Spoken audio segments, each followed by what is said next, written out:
मुंबईच्या महापौर ऋतू तावडेंनी मंगळवारी एका कार्यक्रमात केलेल्या विधानामुळे त्यांच्यावर टीकेची झोड उठली आहे. गुरुदेवांच्या आशीर्वादामुळे आपल्या घशाची समस्या दूर झाली असा दावा त्यांनी केला. दरम्यान त्यांच्या दाव्यानंतर विरोधक चांगलेच आक्रमक झालेत. तावडेंना त्यांच्या वक्तव्यावर स्पष्टीकरण द्यावं लागलं. पाहूयात नेमकं काय घडलं. 1.5 साल से मैं जूझ रही थी मेरे गले को लेके. उन्होंने मुझे आशीर्वाद देके इस तरह से मैं आज आपके सामने बोल रही हूँ. खराच्या औषधामुळे सुद्धा अनेकांना बरं वाटतं. संजय राऊत त्यांच्या तर काही जिभेला हाडच राहिलेलं नाहीये. चांगलं आहे, अजून एक खराच जन्माला येईल. मुंबईच्या महापौर ऋतू तावडेंनी केलेल्या एका विधानावरून संजय राऊतांनी त्यांच्यावर शरसंधान साधलंय. पुन्हा एकदा ऋतू तावडे विरुद्ध संजय राऊत असा राजकीय सामना पाहायला मिळतोय. संजय राऊतांनी ऋतू तावडेंवर केलेल्या टीकेनंतर ऋतू तावडे चांगल्याच आक्रमक झालाय. जैन मुनींच्या आशीर्वादानं घशाची समस्या दूर झाल्याचा दावा ऋतू तावडेंनी केला होता. दरम्यान त्यांच्या या दाव्यानंतर ठाकरेंच्या शिवसेनेचे खासदार संजय राऊतांनी ऋतू तावडे यांना खोचक टोला लगावलाय. 1.5-2 साल से मैं मेरे गले को लेके काफी परेशान थी. मेरा जो आवाज आपको दिख रहा है ये ऐसे नहीं था.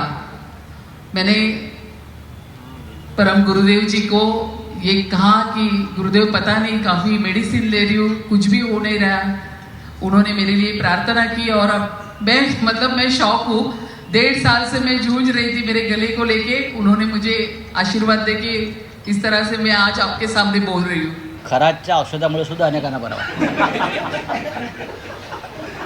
ज्याचा त्याचा प्रश्न आहे, कोणाला कोणत्या औषधाने बरं वाटतं हा ज्याच्या त्याचा औषधाचा प्रश्न. एखाद्याच्या हाताला गुण असतो, एखाद्याच्या दुसऱ्या गुण अवयवाला गुण असतो. संजय राऊतांनी केलेल्या विधानानंतर ऋतू तावडेंनी त्यांच्यावर पलटवार केला. संजय राऊतांच्या जिभेला हाड नसल्याचं म्हणत तावडेंनी त्यांच्या वक्तव्याचा निषेध केलाय. तर ठाकरेंच्या शिवसेनेच्या माजी महापौर किशोरी पेडणेकर राऊतांच्या समर्थनार्थ उतरला. राऊत असं काय बोलले ज्यामुळे तावडेंचा अपमान झाला असा सवाल किशोरी पेडणेकरांनी केला. संजय राऊत त्यांच्या तर काही जिभेला हाडच राहिलेलं नाहीये. भाषा काय, बोलण्याची काय पद्धत. एका महिलेच्या बाबतीत तुम्ही बोलताय, त्याला काय वाटतं तुम्हाला? ज्यावेळी तुम्हाला ईडी लागली, तुमच्या मिसेसवरती आलं, तुमच्या मुलींवरती आलं, तेव्हा तुम्ही उफाळून बाहेर आलात. तेव्हा तुम्हाला कळतात तुमच्या घरात पण आया बहिणी आहेत. आणि तुम्ही एखाद्या महिलेच्या बाबतीत अशा पद्धतीचं स्टेटमेंट देता जे त्यांनी आता दिलं. मला बोलताना पण लाज वाटते, कारण मी एका चांगल्या घरातली बाई आहे. संजय राऊतांनी असं काय वक्तव्य केलं जेवढं सांगता पण एवढं काय असं, म्हणजे त्यांचा काय इन्सल्ट झाला? कारण मला ते ऐकलं पाहिजे, तर मग मी सांगू शकते पुढचं. मनसे नेते संदीप देशपांडे यांनी देखील ऋतू तावडेंच्या विधानाचा समाचार घेतला. आशीर्वादानं गळे चांगले झाले तर आणखी एक खराच जन्माला येईल अशी टीका संदीप देशपांडेंनी केली आहे.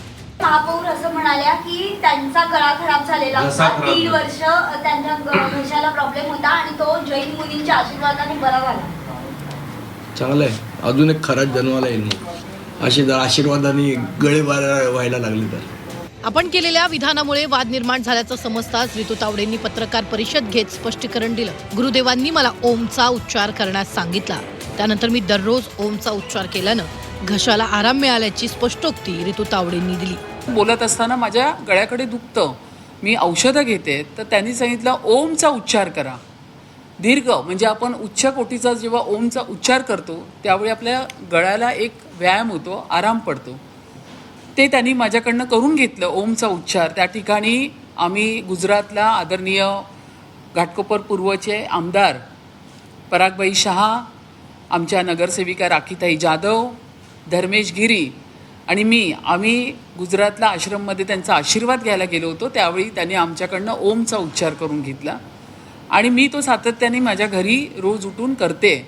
आणि त्याचा परिणाम असा झाला की माझा गळा चांगला झाला. आणि जे घशाचे 2 वर्षाचे प्रॉब्लेम माझे